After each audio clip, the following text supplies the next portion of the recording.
Hello everyone, and welcome back to the Smokey Scale. Today I'll be reviewing Roadblock Volume 3, the 5th album from Sergeant Greasemixer. Ever since his first album, Roadblock, I've been doing reviews on his albums each time they release. It's been 6 years since he started doing music, and 4 years since I started doing these reviews. So going into this album, I'm expecting some sort of improvement, especially after the massive jump in quality that his previous album, Who Killed Sergeant Greasemixer, served from Volume 2 of the Roadblock series. Again, like previous reviews, I will not be reviewing or rating interludes. So let's get into the review.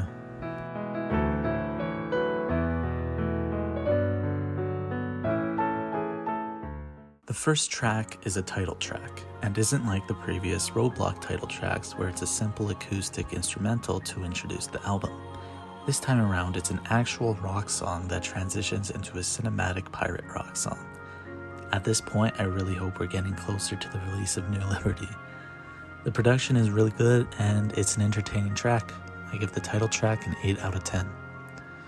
The second track is Live the Night Away, the lead single for Roadblock Volume 3. At first, when it was released, I didn't really like it, but it's slowly grown on me since. I still don't think it's near the best song on the album. I could probably pinpoint hundreds of other songs that sound like this and have a similar theming. The chorus and the Charlie ending add a lot to this track though. Production is solid but generic, maybe some of his best rapping yet. I give Live the Night Away a 7 out of 10. The third track is Pee in Bottles, a song that maybe could have fit on Joji's last album, Smithereens, with its short length and lo-fi melody. This one definitely feels like more of a filler track and doesn't do much for me. Pee in Bottles gets 5 out of 10. The fourth track is Raymond, which grew on me tremendously. Production is very varied and sounds genuinely professional, albeit very slightly annoying with the weird vocal sample going throughout the trap section. The rapping is also very on point, and A.M. Wolf fits very well on the track, even though I wish his verse was a bit longer. Raymond gets a 9 out of 10. The fifth track is Virtual Infidelity, another track that also happens to be one of my favorite tracks from the album. Production is very professional, and the singing isn't annoying, which it usually was on past albums. In comparison with Abandoned from his previous album, I think this track knocks it completely in terms of quality. Virtual Infidelity gets 10 out of 10. The seventh track is Neighborly Adoration, a beautiful ballad about needing to kill his neighbors with a gun. Nothing much to say here except the production here is well done to no surprise. Neighborly Adoration gets 7 out of 10. The eighth track is Buy the Deluxe Album Part 2, not to be confused with the previous Buy the Deluxe Album 2. This one is produced by Vilhund this time around, someone who definitely isn't the same person as Kaibutsu's sound system.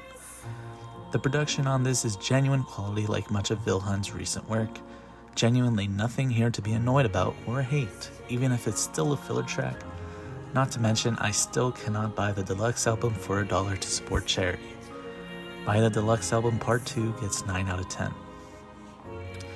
The 10th track is Soy Jack's Lament, a sci-fi-esque track that broadens the sound of the album by a large margin. In this track he talks about Funkos, Marvel films, games, and soy. Soy Jack's Lament gets 8 out of 10. The 11th track is Midas Booty, featuring No Emotion Gold Mask, someone I hadn't known about till this song. Anyways, the production on the song is really fun, but his feature still hasn't grown on me at all. Basically, Grease's part is good, production is good, but the feature is just okay. Midas Booty gets 6 out of 10. The 12th track is Blue County View.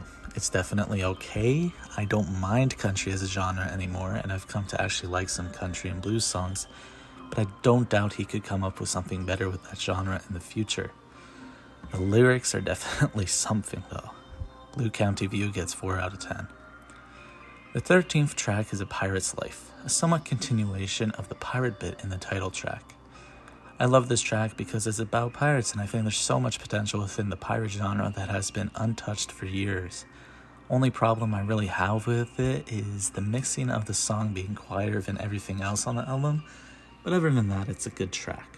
Pirate's Life gets 8 out of 10. The 15th track is Transylvaniac Maniac, featuring the actual King Drac from Dracula Flow. The production on this song is maybe the lowest it's been on the album, and King Drac probably does his best to give a coherent feature. The song, besides those issues, is a genuine oddity in the Greasemixer catalog just because of King Drac alone. Transylvaniac Maniac is worthy of 7 out of 10. The 16th track is Don't Speak featuring Zimuli. While I think the original version is still the best version of this song, I think the new version that's available right now is still really good and is still one of the best songs on the album. Production is great, lyricism is at its best, and his rapping is good as well. Don't Speak gets 10 out of 10. The 17th track is GMO Genitals, maybe the best comedic track on the album. While I didn't like it at all at first, it's grown on me just like Raymond has. The production is not the best, but it works, the rapping is good, and the lyrics are fascinating. GMO Genitals gets 8 out of 10. The 18th and final track is Anywhere, revisiting the emotional singing that I never liked on his previous albums. However, here it's not that bad and it's actually enjoyable, which I'm glad about. The track feels like a definitive closing to the Roadblock era that works really well. Anywhere gets 8 out of 10. That happens to be all the tracks on the album. Now let's see the final results.